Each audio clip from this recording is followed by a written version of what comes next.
संघ लोक सेवा आयोग का आज आया रिजल्ट। तीनों रैंकों पर लड़कियों ने मारी बाजी। बहुजन समाज पार्टी का आया इस पर बड़ा बयान। जी हां दोस्तों, मैं हूं इंजीनियर स्नेहा और आप देख रहे हैं द थिंग।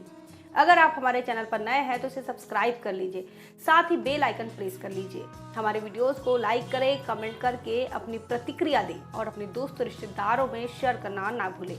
आपको बता दें कि आज संघ लोक सेवा आयोग का रिजल्ट आया और जिसमें आईएएस का अगर आप रिजल्ट देखते हैं तो तीनों रैंकों पर लड़कियों ने बाजी मारी है। प्रथम रैंक पर श्रुति शर्मा, दूसरे रैंक पर अंकिता अग्रवाल और तीसरे रैंक पर गामिनी सिंगला रही है।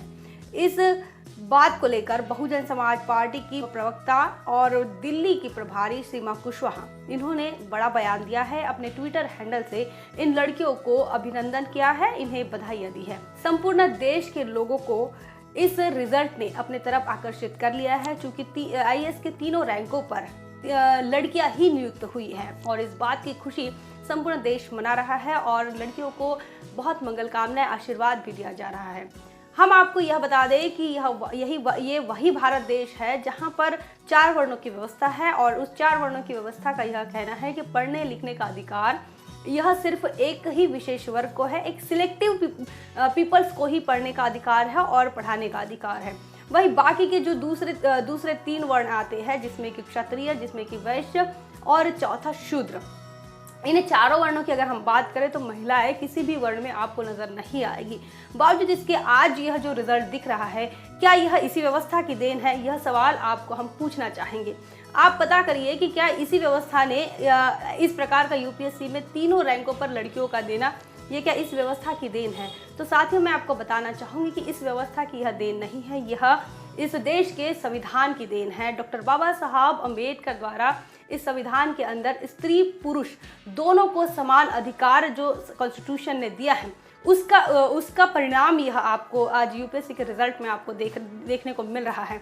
इतना ही नहीं, डॉक्टर बाबा साहब अम्बेडकर, इनके पहले महात्मा ज्योतिराव फुले और क्रांति ज्योति सावित्रीबाई फुले, इन्होंने जो महिलाओं के लिए स्कूल खोली थी 1848 में, उन स्कूलों में भी जब उन्होंने इस व्यवस्था के खिलाफ आवाज़ उठाई कि भाई इस देश के अंदर महिलाओं को पढ़ने लिखने का अधिकार नहीं है, अछूतों को पढ़ने लिखने का अधिकार नहीं है, पिछड़ों को पढ़ने लिखने का अधिकार नहीं है, इन तमाम लोगों को पढ़ने लिखने का अधिकार मिलना चाहिए। इसीलिए उन्होंने आंदोलन किया, शिक्षा का आंदोलन चलाया, अपमान सहन किया, काफ़ी परेशानियों का सामना उन्हें करना पड़ा और उसके बाद उन्होंने जब पहली स्कूल खोली थी भीड़ेवाड़ा में, तो वहाँ पर जो 6 विद्यार्थिनियाँ थी, उसमें से 4 सवर्ण समाज की थी और 1 मराठा और 1 धनगर समाज की थी। तो आपको यह भी बता दें, जिस व्यवस्था के खिलाफ हमारे महापुरुषों ने आंदोलन किया, जिस व्यवस्था को तोड़ मरोड़ कर रख दिया, जिस परंपराओं को हमारे फुले शाहू बाबा साहब इन्होंने तोड़ा, तो उस व्यवस्था को तोड़ने के बाद सबसे पहले उन्हीं लोगों ने इसका फायदा उठाया जिनकी यह व्यवस्था थी। और आज यह जो यूपीएससी का रिजल्ट आप देख रहे हैं, इसमें भी आपको यह नजर आएगा कि जिस व्यवस्था ने इन महिलाओं को पढ़ने लिखने का अधिकार नहीं दिया, उन्हीं की बेटियां, उन्हीं की बच्चियां आज देश के अंदर नाम कमा रही है, देश का नाम रोशन कर रही है। द थिंग की तरफ से तमाम लड़कियों को, जो आईएएस के तीनों टॉपर को बहुत बहुत मंगल कामना। इस संदर्भ में आपका क्या ख्याल है, क्या सोचते हैं, कमेंट करके जरूर बताएं। बने रहे द थिंग पर। जय भीम, जय भारत।